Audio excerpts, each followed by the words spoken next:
कालो कालो त कुदिहाल्छ हौ।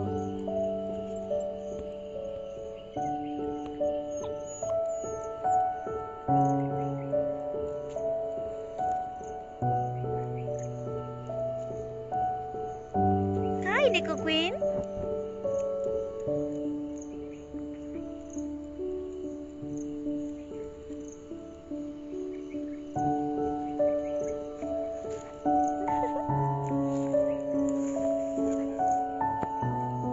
हामी क्विन कहाँ हिँडेको?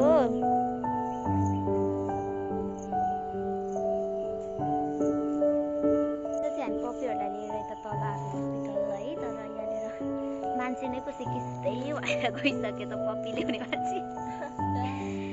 पप्पीहरू अलिक निको भइसक्यो हो ट्रिटमेन्ट पाएर, तर मान्छे चाहिँ जानु लाग्यो।